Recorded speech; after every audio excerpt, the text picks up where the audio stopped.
नमस्कार साथियों, सीबीएल में आपका स्वागत है। और आज हम चर्चा करने वाले हैं समसामयिक घटनाओं पर जो 17 सितंबर से 23 सितंबर के मध्य इस वीक में जो महत्वपूर्ण घटनाएं हुई हैं, जिनसे हमारी प्रीलिम्स और मुख्य परीक्षा में प्रश्न बन सकते हैं। तो सबसे पहले देखते हैं हम टॉपिक वो कौन कौन से हैं जिन पर हम आज चर्चा करने वाले हैं। तो ये 4 टॉपिक हैं जिन पर हम चर्चा करेंगे। पहला है फसाई, food security standard authority of India के द्वारा क्या है, एक प्रकार का सुरक्षा खाद्य सुरक्षा सूचकांक जारी किया गया है, ठीक है, जिसमें जो फूड है या खाना है तो खाने में जो सुरक्षात्मक मतलब वो खाना हमारे लिए स्वास्थ्यवर्धक है नहीं, ठीक है, उसकी जो क्वालिटी है वो क्या है, उसकी गुणवत्ता क्या है, उसके संबंध में जो सूचकांक है, किस राज्य ने इस जो नियम कानून जो आपके रेगुलेशन जारी किए गए थे, एक स्टैंडर्ड जारी किए गए थे फसाई के द्वारा, तो वो किसने सही तरीके से उनका पालन किया। तो पहले स्थान पर कौन, दूसरे स्थान पर कौन है, इसको हम देखेंगे। साथ में देखेंगे कि एनजीओ को जो विदेशी फंडिंग होती है, ठीक है, तो उस आधार पर कुछ एनजीओ को यहाँ पर हम देखते हैं कि यहाँ पर सस्पेंड किया गया है। तो हमें यहाँ ये नहीं देखना कि 10 वो कौन से, हमें एनजीओ के बैकग्राउंड के बारे में जानना है, जिससे कि जो क्वेश्चन बनेगा तो एनजीओ के बैकग्राउंड के बारे में, एनजीओ क्या होते हैं, ठीक है। साथ में हम देखेंगे कि इनको फंडिंग से क्या नेगेटिव इफेक्ट पड़ेंगे, क्या पॉजिटिव इफेक्ट पड़ेंगे, और इसके संबंध में जो आपके कानून हैं, जो फॉरेन कंट्रीब्यूशन जो लेने के संबंध में जो विधेयक था उसके संबंध में जो चेंज हुए वो भी हम देखेंगे। नेक्स्ट है रेल विकास योजना। नाम से ही स्पष्ट है कि रेल को विकसित करने के लिए, ठीक है, और इसमें जितने जो वेंडर हैं या जितने सेक्टर में लोग काम करते हैं उन काम करने वाले लोगों के लिए ये कौशल विकसित करने के लिए, उनको स्किलफुल बनाने के लिए ये योजना प्रारंभ की गई है। तो देखेंगे इसमें कौन कौन से सेक्टर इसमें आएंगे। और लास्ट देखेंगे स्पिन योजना, ठीक है, स्ट्रेंथन पोटेंशियल, है ना, इंडिया। क्लियर। तो इंडिया के जो लोग हैं, खास करके इसमें जो कुम्हार कहते हैं हम जिन्हें, ठीक है, जो मिट्टी का काम करते हैं या जो मटका बनाते हैं, इसमें हम पानी पीते हैं ना, उनके लिए खास करके योजना है। तो 4 योजनाओं को हम यहाँ पर देखते हैं। सबसे पहली योजना हम उठाते हैं, या जो हमारा टॉपिक है वो है फसाई के द्वारा जो खाद्य सुरक्षा सूचकांक है उसके बारे में जानते हैं। Safety food safety index bye फसाई, ठीक है, भारतीय खाद्य सुरक्षा और मानक प्राधिकरण बोलते हैं हिंदी में फसाई को, ठीक है। तो केंद्रीय स्वास्थ्य एवं परिवार कल्याण मंत्रालय के द्वारा ये तीसरा इंडेक्स जारी किया गया है। इससे पहले 2 इंडेक्स जारी हो चुके हैं, 2018 और 19 को। हालांकि हमें याद रखने की जरूरत नहीं है, हमें बस ये याद रखना तीसरा है। और ये याद रखना कि अभी देखेंगे इसमें किस किस राज्य ने इस इंडेक्स के जो मानक थे उनको सही तरीके से उनमें काम किया है और पहले स्थान पर कौन आया है, ठीक है। तो सबसे पहले देखते हैं हम कि खाद्य सुरक्षा के 5 महत्वपूर्ण जो मानदंड हैं, स्टैंडर्ड हैं, उनमें जिसने सही प्रदर्शन किया है उसके आधार पर राज्यों की जो है सूची वो जारी की गई है। अब वो मानदंड कौन कौन से हैं? सबसे पहला है मानव संसाधन और संस्थागत डेटा, कि भाई आप जो फूड जो वेंडर हैं, रेस्टोरेंट वाले लोग हैं, तो उनके पास एक डेटा होना चाहिए, कौन कौन से लोग उसमें काम करते हैं, क्या क्या जो वस्तुएं हैं वो रिसोर्सेज उपलब्ध हैं, ठीक है। और संस्थागत, हर संस्था का आपके पास डेटा होना चाहिए। दूसरा है कि आपने जो नियम है, ठीक है, किसके, खाद्य परीक्षण संबंधी, उन नियमों का पालन किया कि नहीं। जैसे हम किसी खाद्य का या किसी फूड का जांच करते हैं तो उसके पास आपके उपकरण हैं कि नहीं, आप टेस्ट करना चाह रहे हैं तो क्या प्रॉपर तरीके से आपके पास उपकरण है, क्या आप उनकी जांच कर रहे हैं कि नहीं। जो करता है उसका इंडेक्स ऊपर जाएगा, जो नहीं करेगा उसका इंडेक्स नीचे जाएगा, ठीक है। अवसंरचना और निगरानी, जो आपके रेस्टोरेंट वाले लोग हैं या स्ट्रीट वेंडर वाले लोग हैं जो स्ट्रीट पे फूड की जो शॉप लगाते हैं, उनके जो स्ट्रक्चर को ध्यान में रखा जाएगा और उन पर सर्विलेंस, क्या प्रॉपर तरीके से जो फसाई के द्वारा नियम है उनका पालन किया जा रहा है कि नहीं, ठीक है। फिर प्रशिक्षण और क्षमता निर्माण, जो लोग हैं कि भाई आपको जब खाना बनाना है तो उसमें तेल की मात्रा कितनी होनी चाहिए, नमक की जो मात्रा है वो कितनी होनी चाहिए, तेल आप एक बार से दोबारा उसको यूज नहीं करेंगे, है ना, कौन सा तेल कितना यूज करना चाहिए, शुगर की मात्रा क्या होनी चाहिए, क्या इसके बारे में प्रॉपर ट्रेनिंग दी गई है कि नहीं, ठीक है। तो जिस सेक्टर में ट्रेनिंग दी गई है उनके द्वारा इन नियमों का पालन किया जाएगा, उनका इंडेक्स ऊपर जाएगा। और इसके बाद देखेंगे उपभोक्ता सशक्तिकरण, जो कंज्यूमर हैं क्या वो जागरूक हैं, क्या उन्हें अपने जो अधिकार हैं, भाई खाना आप खा रहे हैं तो आपको ये पता होना चाहिए कि इसमें कोलेस्ट्रॉल की मात्रा कितनी है, इसमें शुगर की मात्रा कितनी है, ठीक है, इससे क्या क्या नुकसान हो सकते हैं। ठीक है, ये सारी आपको अवेयरनेस है या नहीं है? तो ये 5 मापदंड हैं। जिन राज्यों ने इनका पालन किया है उनका इंडेक्स ऊपर, जिनने पालन नहीं किया उनका इंडेक्स नीचे। ठीक है, तो अब क्वेश्चन कैसा बन सकता है? अगर यूपीएससी क्वेश्चन पूछेगी तो पूछा जाएगा कि जो मापदंड थे फसाई के द्वारा उन मापदंडों में शामिल है। ठीक है, और आपको दे दिया जाएगा कि 1 2 3 सही है ना, 1 2 4 सही है या उपरोक्त सभी हैं, या इनमें से कोई छठवां मापदंड मन से जोड़ दिया जाए जो आपको देखने में लगेगा कि ये सही है लेकिन वो अभी फिलहाल इनमें शामिल नहीं है। तो इस तरीके से आपका क्वेश्चन गलत हो सकता है। अगर आपको 5 याद हैं तो फिर कोई संभावना नहीं है कि छठवां जोड़ें, क्योंकि हमें मालूम है 5 ही हैं। ठीक है, तो इनको थोड़ा ध्यान रखिए। इसके बाद हम बातें हैं कि जो सूचकांक है वो 2 बातें करता है कि जो फूड है वो मात्रात्मक, मतलब उसकी मात्रा क्या है, मतलब क्वांटिटी क्या है, और दूसरा है गुणात्मक, मतलब जो फूड है, जो खाना है उसकी क्वालिटी क्या है। दोनों को ये बेंचमार्क बना के रखता है कि दोनों को ध्यान में रखा जाएगा, क्वालिटी भी अच्छी होनी चाहिए और क्वांटिटी भी अच्छी होनी चाहिए। ठीक है, इसमें सभी जो हमारे राज्य हैं, संघ शासित प्रदेश हैं, सबको शामिल किया गया है और इनके जो कार्य किए इस क्षेत्र में या जो मानक तय किए गए थे उनका पालन किया, उसके आधार पर इनका जो है सूचकांक तय किया गया है। वर्ष 2018-19 के लिए पहला जो सूचकांक जारी किया गया था अभी मैंने आपको बताया, और 2019 को क्या था, दूसरा सूचकांक जारी किया गया, और अब ये जो है तीसरा सूचकांक जारी किया गया है। और 2019 में हम देखें तो 7 जून को पहली बार विश्व खाद्य सुरक्षा दिवस घोषित किया गया था। तो ऐसा क्वेश्चन भी आ सकता है कि विश्व खाद्य सुरक्षा दिवस कब से प्रारंभ किया गया है, तो 7 जून 2019 को। ठीक है, ये आपके स्टेट एग्जाम में तो बिल्कुल ऐसे क्वेश्चन बनते ही हैं कि खाद्य सुरक्षा दिवस कब मनाया जाता है, कब से प्रारंभ किया गया है, और यूपीएससी पूछेगी तो स्टेटमेंट इसमें बना देगी। 1 2 3 सही है, 3 4 सही है, 1 2 3 4 5 सभी सही हैं। ठीक है, इस प्रकार के। इसके बाद हम बात करते हैं कि राज्यों की रैंकिंग क्या आई है। ठीक है, तो सबसे पहला देखते हैं बड़े राज्यों में गुजरात क्या है, सबसे पहले स्थान पर है, शीर्ष रैंक पाने वाला राज्य है। उसके बाद फिर क्या है, केरल है और तमिलनाडु है। तो गुजरात पहला, फिर केरल और फिर तमिलनाडु। हालांकि आपको पहला याद है, मोर देन इनफ है इतना। छोटे राज्यों में देखें तो गोवा सबसे पहला है, उसके बाद है मेघालय, मणिपुर। गोवा, मेघालय और मणिपुर, ये छोटे राज्यों में 3 रैंकिंग है। पहले देखा हमने गुजरात, केरल, तमिलनाडु बड़े राज्यों में हो गए, छोटों में देखा गोवा, मेघालय और मणिपुर। इसके बाद यूनियन टेरिटरी में देखें, हम केंद्र शासित प्रदेशों में देखें तो जम्मू एंड कश्मीर। ठीक है, वैसे भी सबसे ऊपर है अगर हम भारत की बात करें नॉर्थ में तो जम्मू कश्मीर। उसके बाद सबसे नीचे हम देखें तो अंडमान निकोबार द्वीप समूह और नई दिल्ली, यहाँ पर 3 है। सबसे ऊपर वाला हो गया कश्मीर, हो गया आपका जम्मू कश्मीर, सबसे नीचे अंडमान निकोबार हो गया, फिर हमारी राजधानी हो गई। तो 3 स्तर पर सबसे बड़े राज्य, फिर छोटे राज्य और फिर यूनियन टेरिटरी। अब बात करते हैं कि जो फूड है उसके संबंध में और अन्य क्या क्या पहल जो प्रारंभ की गई हैं, जिससे जो है खाद्य सुरक्षा है, खाद्य का जो स्टैंडर्ड है उसमें जो क्वालिटी है उसको मेंटेन किया जा सके। तो इसमें देखते हैं हम ईट राइट इंडिया मूवमेंट। ये है कि भाई जो आप खाना खा रहे हैं तो खाना खाने में जो जो उसमें जो कंपोनेंट हैं, जो जो वस्तुओं का प्रयोग हो रहा है वो जानना आपका अधिकार है। ठीक है, तो ये सभी भारतीयों के लिए सुरक्षित, स्वस्थ और टिकाऊ भोजन सुनिश्चित करने के लिए देश की खाद्य प्रणाली को बदलने के लिए सरकार की ये क्या है, पहल है। और इसमें जो फसाई है वो सहयोगी है, मतलब केंद्र सरकार और फसाई के द्वारा ये पहल की गई है, जिससे हमारे स्वास्थ्य को, क्योंकि जब आप खाना अच्छा खाएंगे तो आपका स्वास्थ्य अच्छा रहेगा। मतलब खाने का और बीमारी का बहुत बड़ा संबंध है, इसलिए इसका संबंध हम देखते हैं कि जो हमारी हेल्थ पॉलिसी उससे भी जुड़ा हुआ है। जब खाना अच्छा खाएंगे तो आप बीमार कम से कम पड़ेंगे। ठीक है, चलते आगे। यह राष्ट्रीय स्वास्थ्य नीति 2017 से जुड़ा हुआ है, जिसमें आयुष्मान भारत, पोषण अभियान, एनीमिया मुक्त भारत, है ना, स्वच्छ भारत मिशन जैसे प्रमुख कार्यक्रमों पर विशेष ध्यान केंद्रित किया गया है। आप समझ गए होंगे कि स्वास्थ्य से ही जो आपका खाना है उससे स्वास्थ्य, और स्वास्थ्य से मन, ये तीनों आपस में जुड़ी हुई हैं।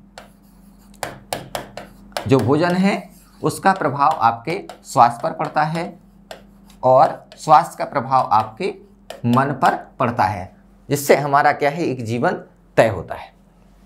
अब खाना में क्या क्या देखेंगे हम, ईट जो हेल्दी है उसमें सबसे पहले देखेंगे बैलेंस डाइट, ईट लेस, ईट टाइमली। मतलब जो आपका खाना है उसमें सभी तत्वों का समावेश होना चाहिए जो हमारे शरीर के लिए आवश्यक है।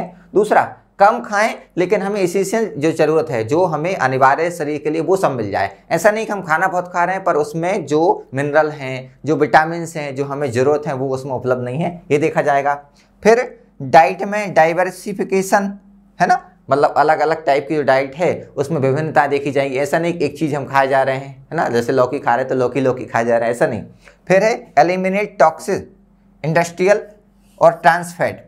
जो फूड क्षेत्र में या खाना के क्षेत्र में जो इंडस्ट्री हैं, उद्योग हैं, मतलब रेस्टोरेंट हैं या खाने बनाने वाले कोई भी जो इंडस्ट्री हैं, उनमें ऐसे प्रोडक्ट में या ऐसे जो वस्तुएं हैं जो टॉक्सिन मतलब शरीर में विषैले तत्व को बढ़ाते हैं, उनको हटाया जाए। और जो ऐसा है जो ट्रांस फैट है, जिससे फैटी एसिड बढ़ता है, उन चीज़ों को भी हटाया जाएगा, तो ट्रांस फैट फ्री हो। इसके बाद देखते हैं हम reduce consumption of salt, sugar and saturated fat. 3 चीज़ें देखते हैं हम कि जो नमक है उसकी मात्रा जो है कम रखी जाए, क्लियर।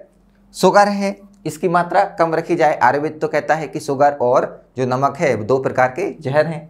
और ऐसा फैट जो डिजॉल्व नहीं होता है, 2 प्रकार के फैट हम यूज करते हैं। एक फैट होता है कि जो हमारे शरीर के लिए आवश्यक है और वो डिजॉल्व हो जाता है, मतलब वो समाप्त हो जाता है। लेकिन जो एक फैट है वो हमेशा बढ़ता जाता है, कोलेस्ट्रॉल की समस्या हमें आती है, वो भी यहाँ से हमें हटाना है। इसके बाद eating fortified staples to address micronutrient deficiency, ठीक है। जो खाने में आपको छोटे छोटे जो मिनरल हैं, जो तत्व हैं, जो शरीर के विकास के लिए आवश्यक खनिज हैं, उनका प्रयोग करना है और उनको शामिल करना है।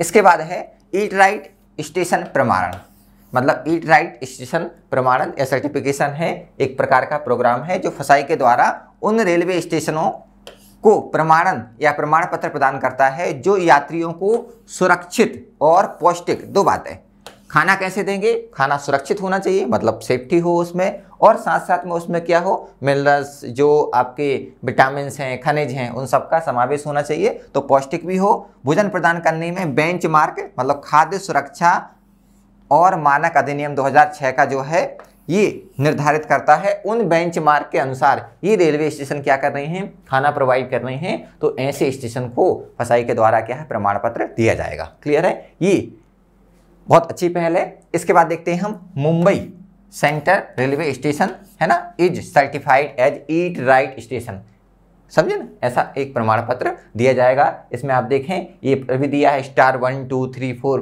तो कितना अच्छा है। इससे स्टेशन जो हैं रेलवे स्टेशन इसके लिए बेहतर तरीके से काम करेंगे, एक मोटिवेशन मिलेगा। और सबसे अच्छी बात क्या है, लोगों को जो खाना मिलेगा वो पौष्टिक होगा और वो सबसे पहली बात सुरक्षित होगा। इसके बाद है what are the trans fatty acid. तो आप ट्रांस फैटी एसिड जो है, मतलब साइंस में हम पढ़ते हैं, trans fatty acid set to increase risk of coronary heart disease, इससे हमारी हार्ट समस्याएं बढ़ती हैं, ठीक है। इससे और आपकी जो समस्याएं हैं, कहते हैं कि लगभग 5 लाख डेथ इससे होती हैं। क्लियर, क्या है ये, industrially produce trans fatty acid TFA are found baked and fried, मतलब जो बेकरी में प्रयोग होने वाले जो प्रोडक्ट हैं या हम जो यूज करते हैं उनमें, और ऐसे जो फ्राई होते हैं उन प्रोडक्ट में ये पाया जाता है। और प्री पैक में खास करके ये कुकिंग ऑयल है, इनमें ये प्रयोग होता है, तो ये नुकसानदायक है। They cost less than animal fat such as butter and increase the self life of food and oily by lowering their oxidation potential, ठीक है। ये आप दिख रहे हैं ना, इन वस्तुओं में ये पाया जाता है, ठीक है। साइंस में फिर और आप डीपली पढ़िएगा। ट्रांस फैटी एसिड पर क्या है, जो फसाई है उसका नोटिफिकेशन क्या है, उसने इन्फॉर्मेशन या जो नोटिफिकेशन जारी किया वो क्या कहता है। इसमें कहा गया है कि सभी खाद्य उत्पाद 1 जनवरी 2022 से, ठीक है, इनको लागू करना 1 जनवरी 2022 से, क्या, जिन खाद्य तेलों में वसा को एक घटक के रूप में उपयोग किया जाता है उन्हें 2021 के लिए औद्योगिक ट्रांस फैटी एसिड 3% और उत्पाद में मौजूद कुल तेल वसा का द्रव्यमान से 2% से अधिक नहीं होना चाहिए। एक स्टैंडर्ड है, कितना आपको पालन करना है। उसके बाद हम बात करते हैं खाद्य सुरक्षा और मानक लेबलिंग और प्रदर्शन जो एक्ट है, इसके तहत फसाई ने 2018 में एक मसौदा तैयार किया है। इसमें मसौदा में खाद्य सुरक्षा और मानक मतलब लेबलिंग और प्रदर्शन के बारे में प्रावधान किया गया कि भाई जो भी वस्तु आप बेच रहे हैं उसमें एक लेबलिंग होना चाहिए, उसमें लिखा होना चाहिए कि इसमें क्या क्या जो है प्रोडक्ट यूज किए गए हैं, ठीक है, क्या क्या इसमें जो है वो नेगेटिव इसके इफेक्ट हो सकते हैं, मतलब ये नुकसानदायक हो सकता है, ये फायदेमंद हो सकता है। तो जब उसको उपभोक्ता खरीदा तो उससे जानकारी रहेगी कि इसमें क्या क्या यूज किया गया है, ठीक है। लेकिन अभी क्या भारत में हम बात करें स्पष्ट लेबलिंग या जो फ्रंट ऑफ पैक की बात है कि जो पहले पेज पर लिखा रहेगा उसका स्पष्ट प्रावधान सिस्टम नहीं, क्योंकि ये अभी ड्राफ्ट है। विश्व स्वास्थ्य संगठन, ठीक है, और FO, विश्व स्वास्थ्य संगठन क्या कहता है, FOB लेवल मतलब फ्रंट जो लेबलिंग पैक है को पोषण लेबलिंग सिस्टम के रूप में परिभाषित करता है, जो दृष्टि के प्रमुख क्षेत्र में खाद्य पैकेजों के सामने प्रस्तुत किए जाते हैं और पोषक तत्वों या उत्पादों के पोषण की गुणवत्ता सरल अक्सर ग्राफिक जानकारी प्रस्तुत करते हैं। सीधा सा मतलब है कि जो ग्राफिक है उसमें सरल तरीके से पिक्चर के माध्यम से आपको पहले पेज पर दिखाई देगा कि इसमें क्या क्या प्रयोग किया गया है। क्लियर है। यह खाद्य पैकेजों के पीछे प्रदान की गई अधिक विस्तृत और पोषक घोषणाओं का पूरक है, ठीक है। यहाँ पर आप देखेंगे ऐसा इंडेक्स बना रहेगा कि इसमें साल्ट कितना है, ठीक है, इसमें शुगर कितना है, इसमें जो और तत्व हैं वो कितनी है, तो पूरा इंडेक्स इसमें यहाँ पर दिया रहता है। अब ये मसौदा के नियम देखें तो नियम क्या थे। फसाई ने शाकाहारी भोजन के लिए प्रतीक को जो चिन्ह था उसके लिए आप देखें दो कलर आपको देखने को मिलते हैं, एक ग्रीन और एक रेड, ठीक है। जो ग्रीन का मतलब है कि ये शाकाहारी है और रेड का मतलब क्या है, मांसाहारी है, ठीक है। तो ये दो प्रकार के प्रतीक चिन्ह कहें हम या सिंबल कहें जिससे आप पहचान सकते हैं कि इसमें जो प्रयोग है वो मांसाहार का है या शाकाहारी है। अब इसे क्या कर दिया, हरे रंग को एक त्रिकोण में घेरे में बदल दिया है, जिससे जो कलर के कारण जो लोग नहीं देख पाते हैं, कलर ब्लाइंड लोग होते हैं, उनको ये समस्या ना आए, ठीक है, और वो आसानी से पहचान सकें सर्कल के माध्यम से कि ये जो है मांसाहारी है और या शाकाहारी, मतलब वेज है या नॉन वेज है। इस प्रस्तावित नियम के अनुसार और देखें हम कि जो सेवारत जो कैलोरी है, मतलब कैलोरी की मात्रा, वसा, ट्रांसफैट, चीनी, सोडियम, ठीक है, ये निर्धारित सीमा से अगर ज़्यादा प्रयोग कर रहा है कोई तो क्या करेगा, वो इस बात को लिखेगा कि भाई हमने लिख दिया है कि इसमें ये मात्रा इतनी ज़्यादा है। उसके बाद कोई खरीदता है वो अलग बात है, क्लियर है, लेकिन ये प्रयोग किया जाएगा कि हमने स्टैंडर्ड से ज़्यादा इसमें प्रयोग किया है और ये यहाँ पर लिस्टेड है। नियमों में खाद्य पदार्थों पर रंग के माध्यम से क्या है इसको बताया जाएगा कि भाई ये रेड है तो खतरे के वाला है, ऐसा कुछ इसके माध्यम से दर्शाया जाएगा। सभी पैक खाद्य पदार्थों के सामने कैलोरी, संतृप्त और ट्रांस वसा, नमक है ना, चीनी सामग्री के रूप में अच्छी तरीके से दैनिक ऊर्जा की जरूरतों के अनुपात में खाद्य पदार्थों द्वारा पूरा कुल संख्या प्रदर्शित करना होगा कि इतना इतना यहाँ पर दिया गया है। फसाई ने एक जो आपका फ्रंट लेवल है, जो फ्रंट पैक लेवल है, उसके संबंध में सकारात्मक पोषक तत्वों पर भी विचार करने का प्रस्ताव रखा। यह पोषक खाद्य पदार्थों को बढ़ावा देने के नाम पर प्रोटीन, नट, फल, सब्जियां जैसे सकारात्मक पोषक तत्वों को स्कोर देने के बारे में था। देखिए अब कोई भी जब आप प्रोडक्ट बनाएंगे तो उसमें दो चीज़ें होंगी, ठीक है, एक जो होंगी वो क्या है हमारे लिए लाभदायक होंगी या सकारात्मक होंगी, और दूसरी हैं जिनसे हमें नुकसान पहुंच सकता है। क्लियर। तो फसाई ने क्या कहा कि अगर हम इसमें नट्स का प्रयोग करते हैं, मतलब जो सूखे मेवे हैं जिसे हम ड्राई फ्रूट कहते हैं, अगर वो प्रयोग किए जा रहे हैं उनकी लिस्ट भी यहाँ पर बताई जाए। उससे क्या होगा, जब वस्तु खरीदी जाएगी या प्रोडक्ट जो खरीदा जाएगा तो जो कंज्यूमर है उपभोक्ता देखिएगा हाँ इसमें फायदे हैं, ठीक है, और ये तो हम बता ही रहे हैं। क्लियर। चलें हाँ। अब इसके अलावा हम देखें कि वैश्विक स्तर पर क्या इनिशिएटिव किया गया है। तो वैश्विक स्तर पर कोडेक्स एलिमेटेरियस या जिसे हम बोलते हैं खाद्य संहिता या फूड कोड कहते हैं इसे, कोडेक्स एलिमेटेरियस आयोग के द्वारा अपनाए गए मानकों, दिशा निर्देशों, व्यवहार संहिताओं का संग्रह है। तो फूड कोड क्या है कि इनके द्वारा एक मानदंड तय कर दिया गया, कोड बना दिया है कि इसका आपको प्रयोग करना है। जो कोडेक्स एलिमेटेरियस आयोग है वो खाद्य एवं कृषि संगठन मतलब FAO और आपका WHO विश्व स्वास्थ्य संगठन दोनों का संयुक्त संगठन है और अंतर सरकारी निकाय है।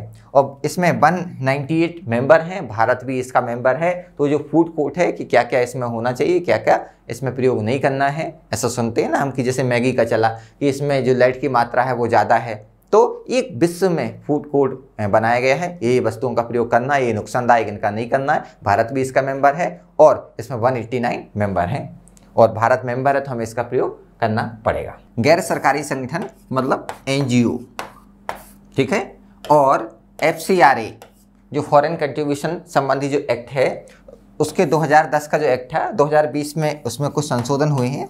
हमने इस पर एक बार पहले चर्चा की है, अभी ये चर्चा में है तो इस पर चर्चा देखते करते हैं। अभी क्या हुआ, केंद्र सरकार ने बाल अधिकार, जलवायु परिवर्तन, पर्यावरण परियोजना इन आदि क्षेत्रों में जो काम करने वाले 10 अंतर्राष्ट्रीय गैर सरकारी संगठन है ना कि जो वित्त पोषण है उस पर प्रतिबंध लगा दिया है। और इसमें हम देखेंगे 80 से ज़्यादा जो एजेंसियां हैं वो प्राथमिक सूची पर है जिन पर सरकार की निगरानी है कि इनके द्वारा जो विदेशी फंड लिया जा रहा है, ठीक है, तो उस पर निगरानी कि भाई ये गलत तरीके से तो नहीं लिया जा रहा है या गलत उद्देश्य के लिए नहीं लिया जा रहा है, ठीक है, इसकी उन पर निगरानी रखी जा रही है, ठीक है। तो इन पर प्रतिबंध लगा दिया है।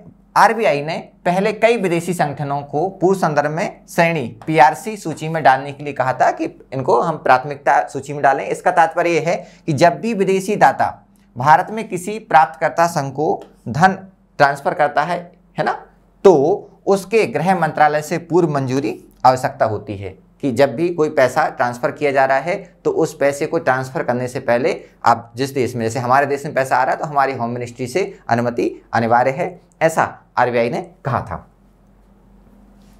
आगे देखते हैं विदेशी अंशदान या विनियम जो अधिनियम है FCRA जो है, ये क्या है, ये इसके लिए किसी भी संगठन की आवश्यकता जो FCRA के तहत खुद को पंजीकृत कराना चाहता है, कम से कम 3 वर्षों तक अस्तित्व में रहा है और समाज के लिए लाभ के लिए काम कर रहा है ना, 3 वित्तीय वर्षों के दौरान अपनी मुख्य गतिविधियों में न्यूनतम 15 लाख रुपए का खर्च किया है, ठीक है। जो विदेशी अंशदान आप लेना चाहते हैं तो इस एक्ट के तहत क्या करना पड़ेगा, आपको रजिस्टर करना पड़ेगा, पहली बात। दूसरी बात है कि आपने 3 साल से आप काम कर रहे हैं, ठीक है ना, 3 साल से आप क्या काम कर रहे हैं और काम क्या है, लोक कल्याण। अब वो कोई सेक्टर में हो सकता है, वो सोशल सेक्टर हो सकता है, वो एजुकेशन सेक्टर हो सकता है, एनवायरमेंटल सेक्टर हो सकता है, और आपने 15 लाख रुपए इसमें खर्च किए हैं।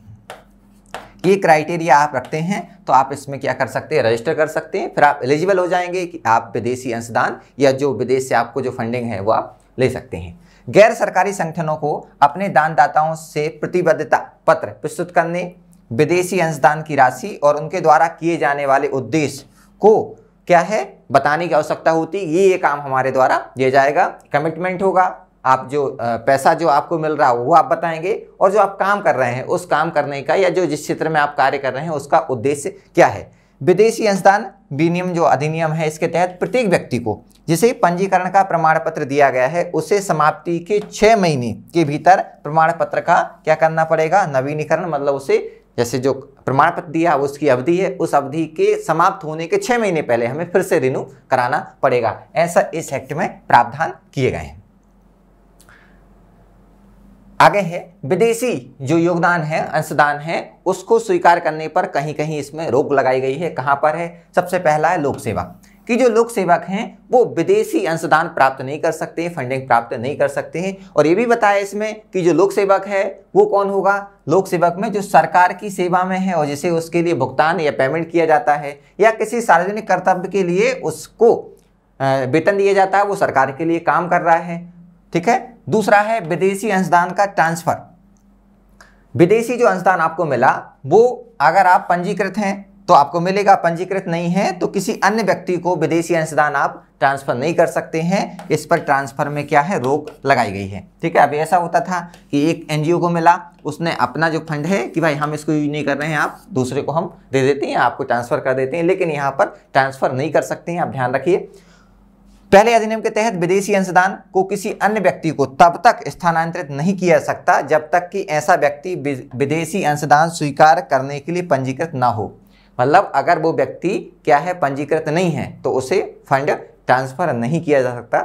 या विदेशी अंशदान प्राप्त करने के लिए अधिनियम के तहत पूर्व अनुमति प्राप्त ना की हो, रजिस्टर ना हो या अनुमति प्राप्त नहीं की, तो ऐसा व्यक्ति फंड प्राप्त नहीं कर सकता है। ये इसमें चेंजेस हमें देखने को मिलते हैं। फिर पंजीकरण की बात करें, पंजीकरण के लिए क्या आवश्यक है, तो पंजीकरण प्राप्त करने वाले व्यक्तियों को पहचान दस्तावेज के रूप में विदेशी योगदान प्राप्त करने के लिए व्यक्ति के सभी पदाधिकारियों, डायरेक्टर, है ना, और जो प्रमुख अधिकारी हैं उन सब के आधार नंबर आपको यहाँ पर देने होंगे। ऐसा नहीं है कि एक ही व्यक्ति या जो प्रमुख है उसका, नहीं, सबके आपको आधार नंबर देने पड़ेंगे। उसके बाद एक खाता खुलवाना पड़ेगा, और खाता कहाँ खुलेगा, सिर्फ भारतीय स्टेट बैंक की जो नई दिल्ली शाखा है उसके अलावा दूसरा आप खाता नहीं खुलवा सकते, उसी में अंशदान लिया जाएगा। अब देखिए इसमें आप देखते हैं कोरोना काल में एक चर्चा में आया था ये कि अगर कोई साउथ का व्यक्ति है, साउथ का एनजीओ है, उसको काम भी यही करना है, अब वो दिल्ली में कैसे इसको ऑपरेट करेगा अपनी बैंक को, ठीक है। तो ये कहा गया था कम से कम कोरोना के काल के समय इस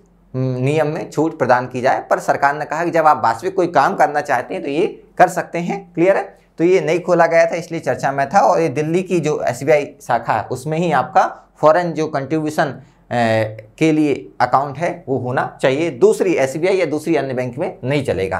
फिर प्रशासनिक उद्देश्य को देखें हम, तो विदेशी अंशदान के उपयोग में कमी। अधिनियम में प्रावधान किया गया कि भाई जो आपको कुल विदेशी प्राप्त पैसा होगा या फंड होगा उसका 20% से अधिक आप प्रशासनिक खर्च में नहीं कर सकते हैं, जबकि पहले के एक्ट में ऐसा प्रावधान था कि आप 50% तक कर सकते हैं। मतलब आपको अगर 1 लाख रुपए उदाहरण के लिए मिले, 50,000 की आपने सैलरी दे दी अपने स्टाफ को, लेकिन अब ये नए अधिनियम में प्रावधान किया कि 20% से, मतलब अगर आपको 1 लाख रुपए मिलते हैं तो 20,000 से ज़्यादा आप प्रशासनिक खर्च में नहीं कर सकते हैं, जिस उद्देश्य के लिए आए वहीं पर खर्च करेंगे। तो ये थोड़ा ध्यान रखेंगे कि 2010 के एक्ट में क्या प्रावधान थे और 20 में जो थे इसको रेगुलेट करने के लिए क्या क्या जो बदलाव हैं वो किए गए। हमने देखे कि जो लोक सेवक है उन पर रोक लगा दी, ठीक है, उसके जो नियम शर्तें हैं वो निर्धारित कर दी। रजिस्ट्रेशन के लिए आपने देखा कि आधार कार्ड में सब लोग शामिल हैं, फिर जो लिमिट है जो 50% थी वो 20% कर दी। तो ये सारी वो जो आपका जो बैंक में अकाउंट है वो कहाँ होगा, एसबीआई दिल्ली में। इसके अलावा एक और चेंजेस है कि अगर कोई संस्था एनजीओ प्रमाण पत्र जो अपना है जिससे वो विदेशी फंड प्राप्त कर सकता था, उसे लगता है कि अब हमें विदेशी फंड की जरूरत नहीं है या वो नहीं लेना चाहता, तो क्या कर सकता है, वो अपना जो सर्टिफिकेट है वो सरेंडर कर सकता है। ये यहाँ पर छूट प्रदान की गई है। और साथ में इसमें देखें कि इस अधिनियम के तहत सरकार किसी व्यक्ति का पंजीकरण 180 दिनों तक पहले रुक सकती थी, लेकिन इसमें लिखा 180 दिन के बाद और उसको एक्सटेंड करना चाहे तो 180 दिन तक और कर सकती। कुल अगर देखें हम तो 360 दिन, लगभग 1 साल तक किसी एनजीओ के इस रजिस्ट्रेशन को सस्पेंड किया जा सकता है और वो सरेंडर तो कर ही सकता है। अब इससे क्या होगा, कुछ नेगेटिव इफेक्ट भी देखने को मिलेंगे, क्योंकि जो एनजीओ होते हैं मतलब गैर सरकारी संगठन होते हैं, वो एक प्रकार का क्या है, गैर सरकारी संगठन, मतलब जो सरकार के संगठन नहीं होते लेकिन सरकार का काम करते हैं। अगर ये सही तरीके से काम करें तो शिक्षा के क्षेत्र में, स्वास्थ्य के क्षेत्र में, ठीक है, आपका जो समाज कल्याण है उसके क्षेत्र में कार्य करते हैं और सरकार की योजनाओं को जो क्रियान्वयन करने में महत्वपूर्ण भूमिका निभाते हैं। लेकिन अब आजकल क्या अनियमितताएं भी आने लगी, तो ये बड़ी समस्या है। तो जो हम लोकतंत्र के स्तंभ बोलते हैं, विधायिका, कार्यपालिका, न्यायपालिका, चौथा हम बोलने लगे हैं कि आपकी जो मीडिया है, और 5वें स्तंभ में जो सहकारी समितियां और एनजीओ जो सिविल सोसाइटी, इनको शामिल किया जाता है। मतलब लोकतंत्र के विकास में बहुत आवश्यक है। अब इन पर हम इतना बर्डन ना लगा दें, इतने प्रतिबंध ना लगा दें कि ये अपना काम ही ना कर पाएँ, तो कुछ इसके नेगेटिव प्रभाव भी देखने को मिलेंगे। जैसे हमारा जो अनुच्छेद 19 है वो कहता है आपको थॉट एंड एक्सप्रेशन की आज़ादी है और वो अपना कार्य करने के माध्यम से अपनी बात को एक्सप्रेस कर रहे हैं। तो ये क्या है, इनके मौलिक अधिकारों में एक प्रकार का कहीं ना कहीं क्या है, थोड़ा सस्पेंशन है या रोक है, और उन पर जो काम करने का जो जुनून है कि हम शिक्षा के क्षेत्र में ऐसा करेंगे, उसको हतोत्साहित किया जा रहा है। क्योंकि सरकार भारत में गैर सरकारी संगठनों को दिन प्रतिदिन कामकाज के संबंध में विवेक, सरकारी विवेक, नौकरशाही का नियंत्रण, निरीक्षण, ये सारे विस्तार कर दिए। इतनी जांच होगी, इतने नौकरशाही या प्रशासनिक अधिकारी उन पर कंट्रोल रखेंगे तो वो क्या है, सही तरीके से काम नहीं कर पाएंगे। इससे जो लाल फीताशाही, राइट टेपिज्म को बढ़ावा मिलेगा, ठीक है, और इसलिए वो अपने जो मानवीय स्तर पर काम जो एक मानव होने के नाते वो कर रहे थे वो नहीं कर पाएंगे। और अगर हम ग्राउंड लेवल पर बात करें तो जो एनजीओ के द्वारा जो काम किए जा रहे थे वो उस तरीके से क्रियान्वित नहीं किए जा सकते जितने तरीके से वो, या जितनी फ्रीली वो अपना काम कर रहे थे। और भारत में आप देखें ना, इसके लिए बड़ी आवश्यकता है। साथ ही देखते हैं कि भारत में जो सरकार व्यापार, धर्म और राजनीतिक समूह से स्वतंत्र है। भारत में काम करना जो है वो बहुत आसान नहीं है। अंतर्राष्ट्रीय संगठनों ने भारत में कार्यकर्ताओं को गैर सरकारी संगठनों की आवाज़ों को दबाने के लिए ये जो एक्ट है, ऐसा कहा जा रहा है कि जो एक्ट आया है वो जो गैर सरकारी संगठन है ये अपना काम फ्रीली ना कर पाए या उनकी जो आवाज़ है वो ना उठ पाए, तो एक प्रकार का सप्रेस करने के लिए एक्ट लाया गया है, ऐसा कुछ लोग आरोप लगा रहे हैं। अब नेक्स्ट देखते हैं हम रेल कौशल विकास योजना। तो रेल मंत्रालय के द्वारा प्रधानमंत्री कौशल विकास योजना PMKY, मतलब PMKY जो है इसका एक पार्ट है, इसके तहत कौशल विकास योजना प्रारंभ की गई है और 2015 में इसको लॉन्च किया गया था। इसका जो मंत्रालय है कौशल विकास और उद्यमिता मंत्रालय जो है इसका प्रमुख कार्यक्रम, मतलब इसके तहत संचालित की जा रही है। रेलवे मिनिस्ट्री इसमें साथमी है। यह एक कौशल विकास का कार्यक्रम है जहां क्या करेंगे, जो यूथ हैं, युवा हैं, उनको रेलवे के लिए जो स्किल प्रदान की जाएगी। भाई अगर कोई व्यक्ति रेल में जॉब करना चाहता है तो पहले से हम क्यों ना उसको रेलवे के संबंध में या रेलवे के क्षेत्र में उससे कौशल या स्किल प्रोवाइड की जाए। और नौकरी करनी है तो आपको विशेष ध्यान देते हुए उन्हें प्रशिक्षण प्रदान किया जाएगा। और इसमें 4 क्षेत्र रखे गए हैं, जैसे पहला इलेक्ट्रीशियन, दूसरा वेल्डर, फिर मशीनिस्ट और फिटर। ये 4 सेक्टर में आपको स्किल प्रोवाइड की जाएगी। ध्यान रखिए अभी 4 ही सेक्टर हैं, आगे और बढ़ाए जा सकते हैं। और हमारे जो 18 जोन हैं रेलवे, उन जोनों में ये कहा गया है कि अगर और भी कोई जोन किसी सेक्टर को बढ़ाना चाहता है तो वो बढ़ा सकते हैं, लेकिन जो इनिशियली हैं वो 4 सेक्टर में काम करेंगे और स्किल प्रोवाइड की जाएगी। इसके बाद हम देखें कि इसका उद्देश्य क्या है। तो इससे गुणवत्ता में सुधार लाया जाएगा। जब ये लोग काम करेंगे, इनको ट्रेनिंग प्रोवाइड होगी तो स्किल लोग होंगे, इसके लोगों में जो है वो काम करने से जो प्रोडक्टिविटी है वो बढ़ती है। और उद्देश्य है अगले 3 वर्षों में 50,000 जो उम्मीदवार हैं उनको ट्रेनिंग करना। इसके लिए पात्रता रखी गई है, मात्र 10वीं पास होना चाहिए और जो 18 वर्ष से 35 वर्ष की आयु होनी चाहिए। 18 से कम नहीं होनी चाहिए, 35 से ज़्यादा नहीं होनी चाहिए, ठीक है। हालांकि इस योजना में भाग लेने वाले जो प्रतिभागियों को इस प्रशिक्षण के आधार पर रेलवे में रोजगार प्राप्त करने का कोई दावा नहीं किया गया कि भाई आपने ट्रेनिंग की है तो आपको रोजगार देंगे ही, ऐसा कोई दावा नहीं है, ठीक है। इस योजना से न केवल युवाओं को रोजगार परख सुधार होगा, उनकी स्किल बढ़ेगी, ठीक है, स्किल बढ़ेगी, साथ ही जो कॉन्ट्रैक्ट बेसिक पर काम होता है उसके लिए भी काम किया जा सकता है, तो इसके फायदे होंगे। इसके घटक की बात करें हम तो इसमें अल्पकालीन प्रशिक्षण, राष्ट्रीय कौशल योग्यता के फ्रेमवर्क के अनुसार प्रशिक्षण उन लोगों को प्रदान किया जाता है जो या तो स्कूल कॉलेज छोड़ने वाले या बेरोजगार हैं, ठीक है। और इसके अलावा हम अगर मान्यता की बात करें तो NSQF के अनुसार ग्रेड के साथ RPL के तहत कौशल के एक निश्चित सेट या पूर्व सीखने के अनुभव के साथ एक व्यक्ति का मूल्यांकन और प्रमाणित किया जाता है, सर्टिफिकेट प्रदान की जाएगी।